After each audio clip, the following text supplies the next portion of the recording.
I have a nice tall stack of books that has just been waiting to be a part of a haul. So it's about time that I finally do one. I have been slowly collecting these books since I think like August area. Definitely did not buy them all at once, and some of them were also gifts. And if I did buy them, I probably bought it at a discount on Book Outlet or at a thrift shop or something like that. But on that note, let's get into it. So first off, I think I'll start with just this stack in front of me. It's like mostly horrors and thrillers, and on the very top is The Housemaid by Freida McFadden. I see Freida McFadden everywhere, and this has got to be one of her most popular works. So I figured it's about time that I give her a go. She's supposed to be a really popular thriller slash mystery author, and I always see positive reviews about her. Like, very rarely is there a negative one, so I definitely need to dip my toes in her work, and I figured that this would be a good place to kind of start with that. Next, I got Stephen King's new novel, Never Flinch. I do believe that this one is supposed to be more on the thriller suspense kind of side rather than the horror side, which I really enjoy when it comes to Stephen King. I absolutely loved Billy Summers, and I think that this is supposed to be kind of, not exactly the same, but similar kind of vibes to that one. I've personally never read a Stephen King that I didn't like, so I have high hopes for that one, obviously. Next, I got The Fury by Alex Michaelides. This author is the same author as The Silent Patient, which I really loved. He also wrote a couple of other books that I own and just haven't got around to yet, but this one was on sale, so I figured I'd pick it up because if it's anything like The Silent Patient, I'm going to absolutely love it. Then I got This Book Will Bury Me by Ashley Winstead. This is the author of In My Dreams I Hold a Knife, and I loved that one so much. I'm really hoping that this one is going to be just as suspenseful as that one. It is a chunky thriller though. Oh my goodness. Like, I think it's very rare that you see a thriller that is this thick. That's not Stephen King, honestly. Yeah, over 400 pages for a thriller is kind of crazy. So hopefully it's very suspenseful and I'm going to actually want to read all 400 of those pages. Then I got a book I had never ever heard of before, but I went into a locally owned bookstore when I was in Southern Ontario a few weeks ago, and this, I don't know if it was independently published, but it just looks stunning. It's called The Witch of Willow Sound by Vanessa F. Penny, and I do believe that it's set in Nova Scotia, which I always love a book that is set in Canada. I feel like there's not enough of them out there. And it describes itself as a spooky, atmospheric, and fast-paced feminist tale about women called witches and the parts of our history we'd rather forget. It sounds amazing, and the cover is initially what intrigued me with this book because it's just so odd. Then earlier in the year, I got Blackwater by Michael McDowell. This was given to me as a gift. It is a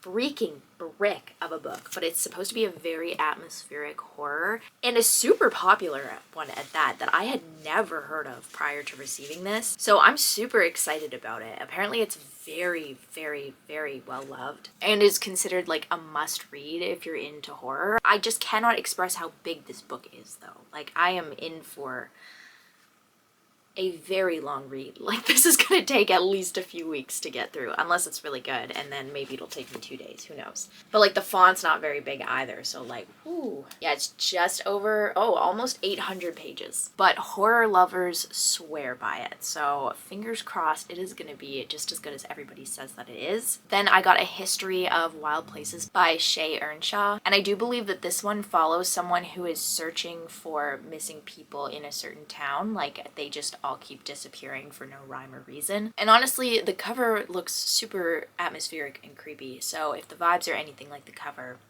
it's gonna be good. Then I got Something in the Walls by Daisy Pierce. This one is supposed to be great for fans of Stephen King. Apparently it's super creepy, and I'm thinking paranormal because it also says that it's similar to The Conjuring. I have never seen The Conjuring. Personally, I'm not huge on horror movies. I really prefer horror in books. That's not to say I don't like horror movies, just like I don't like gore and stuff like that on the screen. In books, to me, it's fine, and I think it's just because I can close it while I'm reading it and like come back to it later, whereas a movie, it's only 2 hours and you don't really want to turn the movie off every 5 minutes. But I digress. This looks like it's going to be super duper creepy. I don't know if I want to wait to read this one during spooky season or if it's just going to be like a random pick it up, I'm in the mood for horror, but it sounds like it's going to actually scare me. Then I finally got my hands on We Used to Live Here by Marcus Clywer. This book has been recommended to me by a few people who think that I would be really into the vibes. It's apparently supposed to make the reader feel very uneasy and kind of unsure about what's going on and what's real, what's not, and kind of give you stomach Returning Dread, which I definitely have to be in a certain mood for, because I feel like I have enough of that on my own sometimes. I don't need a book to produce that for me. But eventually, when I am in the right mindset, I would love to give this one a go because I have heard nothing but good things about it. Okay, now I think I'm to the only real fantasy I have in my book haul. I really did not get a lot of fantasy this time around. But this one is called A Mastery of Monsters by Leslie Sambury, and this was also given to me. I do already own Delicious Monsters by this author. I have not read it yet, but it's one I really want to get to. But I think this one is supposed to be like a horror-y fantasy about like monsters and people going missing. I didn't want to read too much of the blurb because I did not want to spoil it for myself, but I love a good monster book, so I feel like this one is going to be right up my alley. Next, I have a short stack of romance that I got. So the first two are a duology, My Funny Demon Valentine and My Demon Hunter by Aurora Asher. I keep seeing these ones everywhere too, and they were the Sprayed Edge Deluxe Edition on for cheap.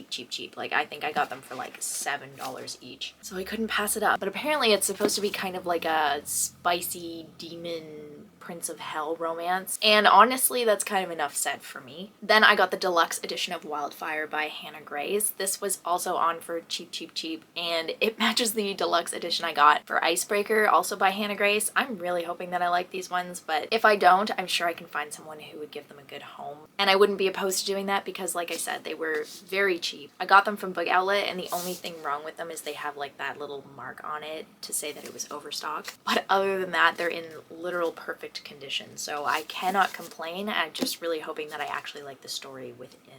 And then, of course, it would not be one of my book hauls without another edition of Pride and Prejudice, and I got this cute little simple one from a local bookstore. I just love the simplicity of it. I think it's really adorable, and in the back of it, it also has extra material about Jane Austen and her other works, which I always love learning more about Jane Austen. So this one was an immediate buy for me. Then this one's kind of random, but it was also given to me, and if you know me or have seen any of my videos, even this one, I think you've probably seen at least one cat in them. I absolutely love my cats. I have 4 beautiful girls, and one of my friends got me this book. It's Chicken Soup for the Soul, What I Learned from My Cat. It's just little short stories about people's cats and how they changed their lives and stuff, and I think this would be a really fun one to read, like a story a week or something like that, just like before bed or something. Then I think that this is one of the only kind of literary fiction slash humor books that I got, and it's called The Rachel Incident by Carolyn O'Donoghue. I think this one is just supposed to be kind of a slice of life, like you're seeing the main character navigate through her job and her relationships and whatever the Rachel incident is. I'm not sure if the main character's name is Rachel or if there's someone else named Rachel and there's an incident surrounding her. I don't know, kind of intriguing though, not gonna lie. Yeah, then I got 2 books about cats, and Awen is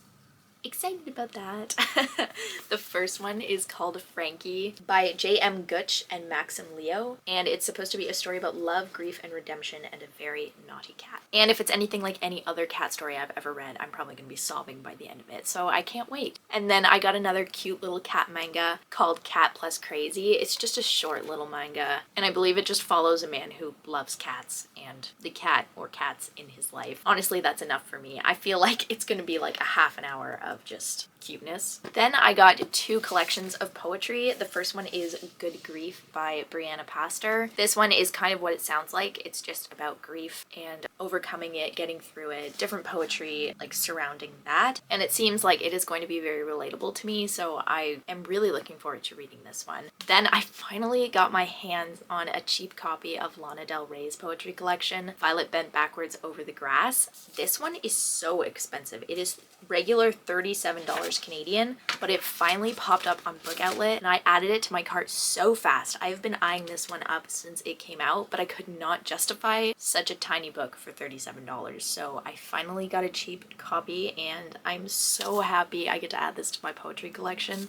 Okay, I have 4 books left and they're all kind of special editions, so I figured I'd kind of save them for last because they're the most exciting. So the first one was a gift, and it is the 20th anniversary edition of Twilight. Gorgeous, gorgeous, gorgeous sprayed edges. Oh my goodness gracious. Then I got this beautiful edition of Sword Heart by T. Kingfisher. It has these beautiful turquoisey sprayed edges, and the naked book without the dust jacket is really where it's at. It has this just beautiful embossing of a sword on the front. Oh my goodness. And then I also got another T. Kingfisher, and it is T. Kingfisher's newest addition to the What Moves the Dead series. And then also, what's special about this one is it is in fact signed, which I love.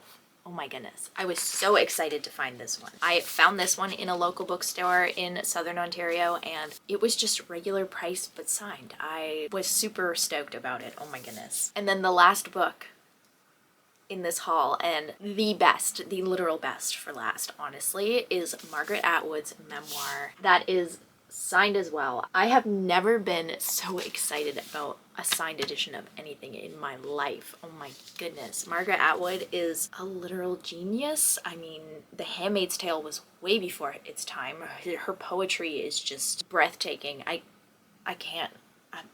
This one I feel like belongs in like a fireproof safe somewhere, honestly. Probably the most exciting book I've ever got. And I'm super pumped to read it. It is thick, but you know that this woman has seen some things, so I can't wait to dive into this one. Kind of savor it, honestly, because I don't think we're going to be getting another memoir from Margaret Atwood ever. If you have made it this far, thank you so much for watching this. I could ramble on about books for literal hours, but I figured I would also show something that was given to me as a gift that is book related and I love so much. It's also been sitting on my shelf for, I don't know, about like a month now, and I've been itching to kind of show it off, and that is this beautiful replica of a Mumakil from The Lord of the Rings. This was given to me for my birthday earlier this year, and it is from Weta Workshop in New Zealand. They are the same company that created like a bunch of stuff for The Lord of the Rings, and they do prop replicas and different size scale replicas of things from